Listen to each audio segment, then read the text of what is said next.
Hey everyone, जय हिंद, जय भारत। मेरा नाम है निशांत कुमार और आप सभी का हार्दिक स्वागत है हमारे इस YouTube channel defence career academy में, जहां मैं आज एक नया वीडियो लेके आया हूं जो कि बेस्ड है इंडियन कोस्ट गार्ड का जो रिटन एग्जामिनेशन होता है, जो कि साल में 2 बार कंडक्ट करवाया जाता है। उसका जो 2023 का सेकंड का जो नोटिफिकेशन है वो रिलीज हो चुका है। सो जिसमें हम लोग यहाँ पे वन बाय वन ये देखेंगे कि इसके लिए कौन कौन अप्लाई कर सकता है, इसके लिए कौन कौन एलिजिबल है, इसके लिए एजुकेशन क्वालिफिकेशन क्या रहेगी। सो वन बाय वन जो है हम लोग यहाँ पे क्या करेंगे, इन सभी चीजों को क्या करेंगे, यहाँ पे डिस्कस करेंगे। सो प्लीज आप सभी से ये रिक्वेस्ट है कि इस वीडियो को पूरा अंत तक देखें। सो चलिए ज्यादा टाइम ना वेस्ट करते हुए आज का वीडियो स्टार्ट करते हैं। तो देखिए, जैसा कि मैंने आपको पहले बता दिया कि ये जो वीडियो है ये किसके ऊपर बेस्ड है, इंडियन कोस्ट गार्ड का जो एग्जाम है, जो रिटन एग्जामिनेशन जो है उसका नोटिफिकेशन रिलीज हो चुका है।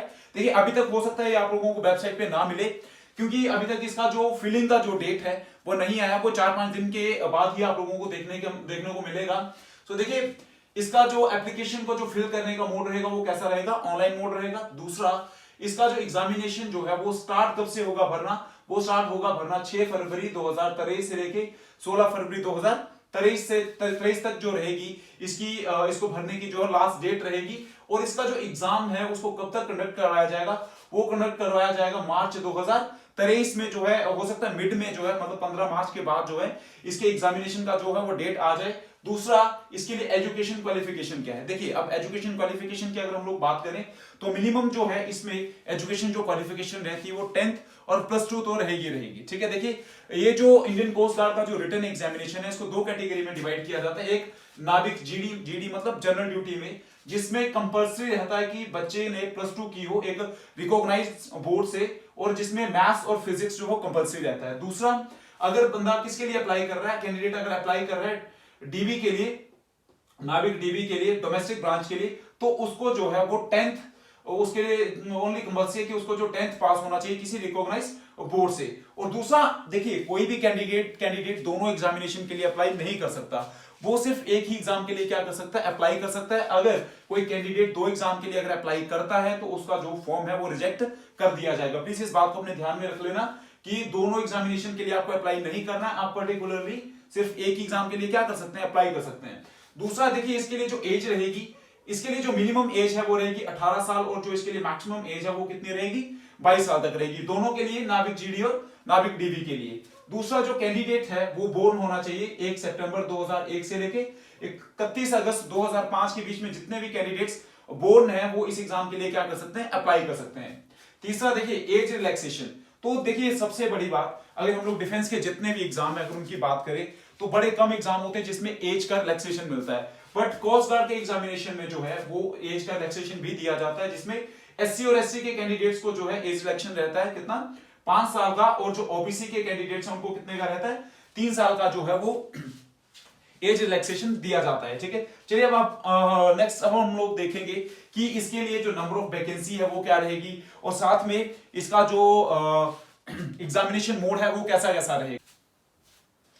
सो देखिए, जल्दी से यहाँ पे ये जान लेते हैं कि इसके लिए वैकेंसी कितनी रहेगी। हाँ, और दूसरी बात, इससे पहले सिर्फ इस एग्जाम के लिए जो है सिर्फ मेल कैंडिडेट ही क्या कर सकते हैं, अप्लाई कर सकते हैं। ठीक है, फीमेल कैंडिडेट इस एग्जाम के लिए एलिजिबल नहीं है। तो देखिए दूसरा, इसमें वैकेंसी कितनी रहेगी। अगर मैं वैकेंसी की बात करूं तो नाविक जीडी में जो है वो जनरल के लिए 88, ईडब्ल्यूएस के लिए कितनी रहेगी 22, ओबीसी के लिए 61, एससी के लिए कितनी रहेगी 22, एसटी कैटेगरी के लिए कितने आएंगे 32। मतलब इस नाविक जीडी में कुल जो टोटल वैकेंसी वो कितनी रहेगी 225। और अगर दूसरा मैं बात करूं नाविक डीबी की, मतलब डोमेस्टिक ब्रांच की अगर मैं बात करूं तो उसमें जनरल कैटेगरी के लिए 12, ईडब्ल्यूएस के लिए 2 रहेगी, ओबीसी के लिए कितनी रहेगी 10, एससी के लिए 2 रहेगी। वैसे एसटी कैटेगरी के लिए कौन सी रहेगी, 4 टोटल रहेगी वैकेंसी। मतलब कुल वैकेंसी कितनी रहेगी डीबी में 30 जो है टोटल वैकेंसी रहेगी। दूसरा बात करते हैं कि इसका जो एग्जामिनेशन फीस है वो कितना रहेगा, वो रहेगा 300 रुपीज। और ये सिर्फ जो ये फीस किसको पे करनी है, जनरल और ओबीसी के कैंडिडेट्स को क्या करना है, इस फीस को पे करना है। बाकी एससी एसटी और ईडब्ल्यूएस के जो कैंडिडेट्स हैं उनके लिए फीस में जो है वो क्या रहेगा, रिलैक्सेशन रहेगा। दूसरा, देखिए अब बात करते हैं कि इसका जो सिलेक्शन प्रोसीजर है वो क्या रहेगा। तो देखिए इसका जो सिलेक्शन प्रोसीजर है वो 3 स्टेजेस में चलेगा। जो फर्स्ट स्टेज होगी उसमें आएगा रिटन एग्जामिनेशन, और जो सेकंड जो इसका स्टेज रहेगा वो रहेगा फिजिकल फिटनेस का, मतलब पीएफटी जो रहेगा सिर्फ उन्हीं कैंडिडेट को बुलाया जाएगा जो रिटन एग्जामिनेशन को क्या करेंगे, क्वालिफाई करेंगे। सो देखिए चल देख लेते हैं कि स्टेज 1 में जो इसका रिटन एग्जामिनेशन का जो पैटर्न है वो क्या रहेगा। देखिए अगर मैं बात करूं तो इसमें जो फर्स्ट आपके ये दो सेक्शन में आपका डिवाइड रहेगा। फर्स्ट सेक्शन में अगर मैं बात करूं जिसमें आपके पास क्लास 10th मतलब अब उसमें जो डीबी वाला जो चलेगा उसके लिए क्या क्या रहेगा। देखिए इसमें जो सब्जेक्ट रहेंगे और टोटल नंबर ऑफ क्वेश्चंस क्या रहेंगे। देखिए अगर मैं मैथ्स की बात करता हूं, मैथ्स में जो अर्थमेटिक जो इसमें सिंपल आएगा उसके 20 क्वेश्चंस आएंगे, साइंस के 10 क्वेश्चंस रहेंगे, इंग्लिश के 15, रीजनिंग के 10 क्वेश्चन आएंगे और जीके के कितने रहेंगे 5 क्वेश्चंस। मतलब जो टोटल क्वेश्चंस आपके पास रहेंगे, देखिए आप यहां से काउंट कर सकते हैं वो कितने रहेंगे आपके पास, 20 मैथ्स के, 10 साइंस के, 15 इंग्लिश के और 10 किसके आए रीजनिंग के और 5 किसके आ गए आपके पास इंग्लिश के आगे। तो कुल मिला के अगर हम लोग यहाँ पे बात करें तो ये टोटल बन रहे हैं 20, 10, 30 और 15 कितने हो गए आपके पास 45, 45 और 10 कितने हो गए आपके पास 55 और 5 कितना हो गया आपका 60। मतलब 60 क्वेश्चन जो है वो आपके पास क्या रहेंगे टोटल जो पूछे जाएंगे वो पूछे जाएंगे सेक्शन 1 में, ठीक है।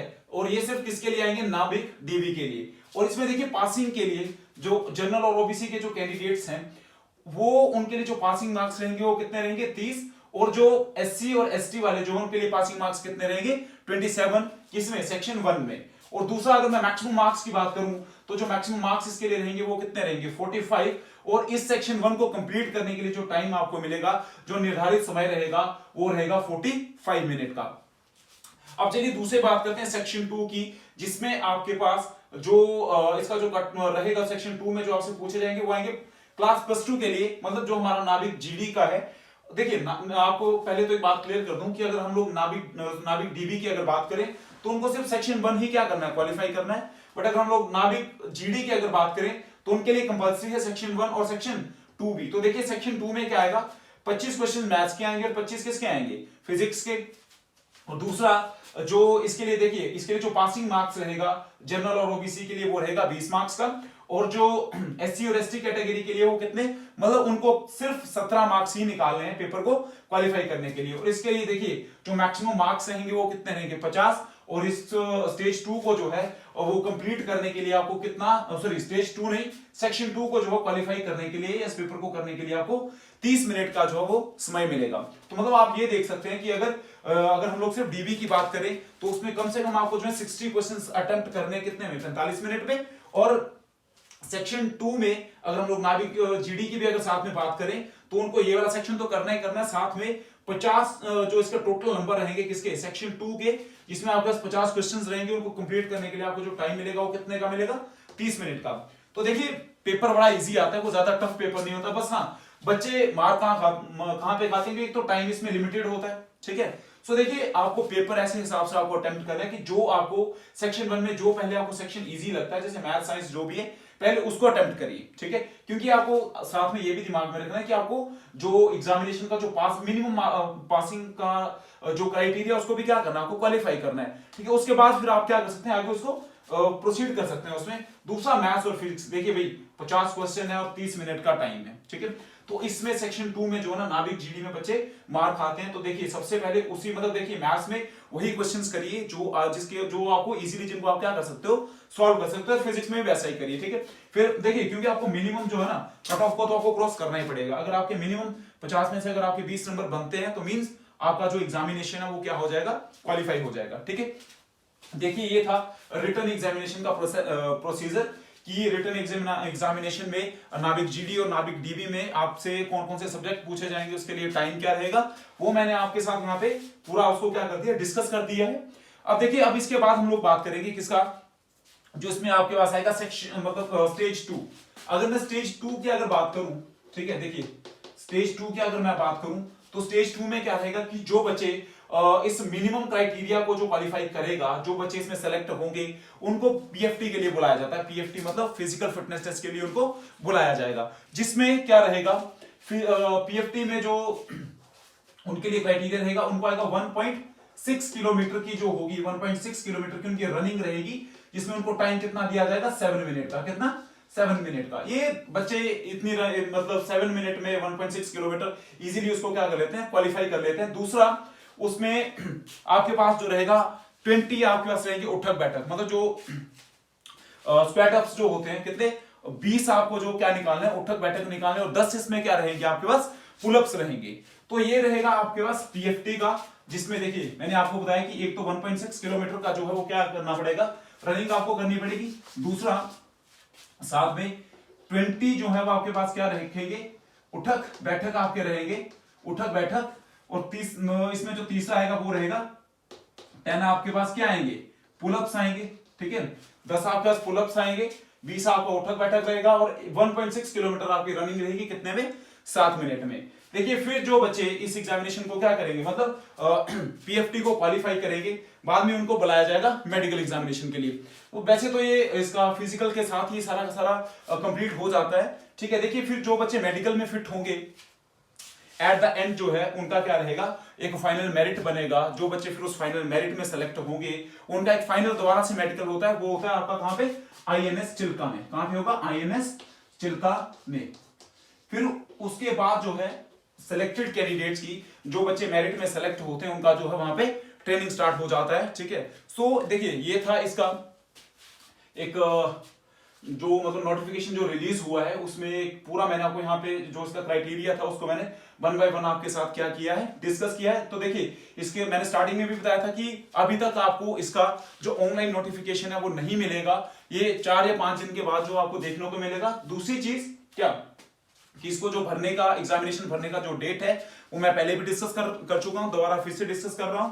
कितना रहेगा, 6 फरवरी से कितने तक रहेगा आपके, 6 फरवरी 2023 से वो भरना स्टार्ट हो जाएगा। 6 फरवरी 2023 से जो है वो भरना स्टार्ट हो जाएगा और इसका जो लास्ट डेट रहेगा वो रहेगा 16 फरवरी 2023 तक। सो देखिए कैंडिडेट्स जब भी इसका मतलब जब भी इसका एग्जामिनेशन भरना स्टार्ट होगा, प्लीज उसको स्टार्टिंग में ही भर लीजिएगा। क्यों, क्योंकि अगर आप लोग उसके मिड में या एंड में भरने की कोशिश करोगे तो वो फॉर्म नहीं भरा जाएगा, क्योंकि उस टाइम जो वो सर्वर क्या रहता है, बिजी रहता है। और दूसरी चीज मैंने आपको एक और बात मतलब क्लियर कर दी थी कि सिर्फ एक बच्चा सिर्फ एक ही एग्जाम के लिए अप्लाई कर सकता है, आइदर या तो जीडी के लिए या डीबी के लिए। अगर बच्चा दोनों ही एग्जाम के लिए अगर क्या करेगा, अप्लाई करेगा और उसने अप्लाई कर दिया तो उसका जो फॉर्म रहेगा वो क्या हो जाएगा, रिजेक्ट हो जाएगा, ठीक है।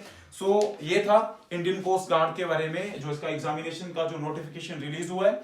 फिर भी अगर किसी कैंडिडेट को अगर कोई दिक्कत आती है कि उसको कुछ समझ में नहीं आया, तो वो नीचे डिस्क्रिप्शन बॉक्स में जो है उसमें हमारा कॉन्टैक्ट नंबर मिल जाएगा, वो हमारे साथ कॉन्टैक्ट कर सकता है। और दूसरी चीज देखिए, इसका जो हमारा जो रिटन एग्जामिनेशन की जो क्लासेस हैं वो हम लोग उसका जो बैच है वो 25 जन से हम लोग क्या कर रहे हैं, स्टार्ट कर रहे हैं। तो जो बच्चे जिनको लगता है कि उनको कोचिंग की नीड है या कुछ भी, वो हमारी एकेडमी ज्वाइन कर सकते हैं। हमारा एड्रेस और हमारा कॉन्टैक्ट नंबर जो नीचे डिस्क्रिप्शन में आपको मिल जाएगा। दूसरा, इसकी जो ऑनलाइन क्लासेस भी हैं वो भी हमारे पास अवेलेबल है। जो बच्चे ऑफलाइन हमारी क्लासेस अटेंड नहीं कर सकते वो हमारी क्लासेस ऑनलाइन भी ले सकते हैं, ठीक है।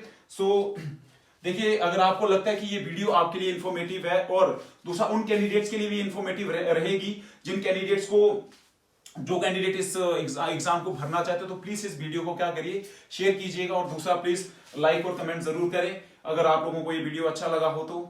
सो एट द एंड, जय हिंद, जय भारत।